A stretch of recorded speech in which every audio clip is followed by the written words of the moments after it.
New on the VSA range is Black Cat 1 and 2. Now, I reviewed Black Cat 1 when 88 Films released it. It was a complete copycat of Nikita. It really was, right down to almost everything. And it was fine. It didn't offer anything new. I liked a couple of the stunts. It took a little bit of time to get places. Black Cat 2 gets a little bit goofier. And I kind of appreciate that aspect somewhat. There are some things they do here that are really just not the wisest of choices. Now, here we have a basic story of Soviet terrorists going to kill Boris Yeltsin and this group of people being tasked to stop it. The thing I really don't like about this one is they bring in the Black Cat, they bring in Catherine, and they completely wipe her memory. Put the chip back in so she becomes more of a kind of robotic character. She just becomes really devoid of any character whatsoever. She becomes secondary in her own story, and it's the worst decision they can possibly make. There are still some fun sequences with her doing her action, but for the most part, I really feel that they've kind of robbed us of something a little bit more interesting.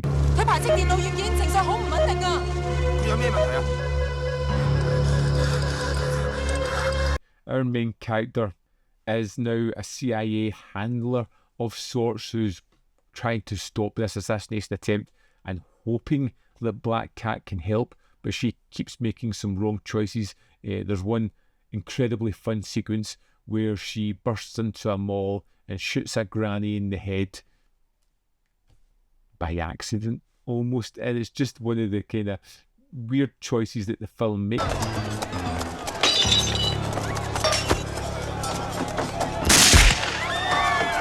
And there are plenty of great action sequences throughout this. Now, the plot makes somewhat sense, but it's a whole load of hogwash at times. You just know it's nonsense, but it doesn't really matter because it's just a case of getting them from one action set piece to the next action set piece. We get bad guys that we know we're going to build up to the final fight. There are going to be some knockbacks for our characters. Maybe somebody will try to double cross them along the way. This feels like a lot more sillier and schlockier kind of entry within the Black Cat franchise.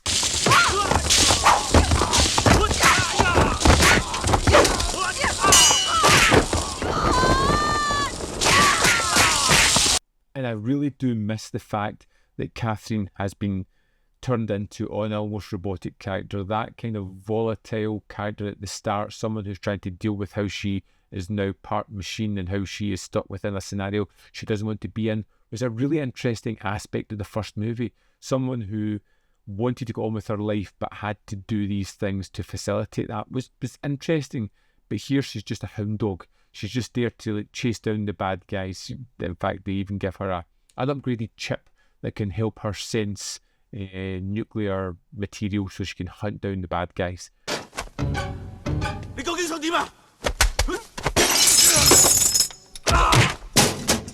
It's fine. It has some good action set pieces. It's not a movie you're going to sit down and pick apart to get the thematics out of it. It's just decent enough action and interesting enough-ish character work and some really goofy and wacky choices that make it worth checking out. Black Cat 2 was fine. It was just fine. Like the first one, I probably prefer this more because it takes more risks and chances. I'm not entirely happy with a lot of the risks that it takes, but it's definitely something that's more interesting. If you enjoy Black Cat 1, I think you're going to both like and be a little bit perturbed by part 2, primarily because of what they do to the main character. Anyway, I'd love to know your thoughts on Black Cat 2, so let me know in the comment box below whether you love it, hate it, feel somewhere in the middle. Would you have wanted to see more? Do you think they really messed up the main character in this one like I did? Let me know. As always, there is more content up here. You can see more of my stuff in the description box below are links to Patreon, membership program, and manvfilm.com. Always, in which you can support me. Thanks for watching, and I'll see you next time.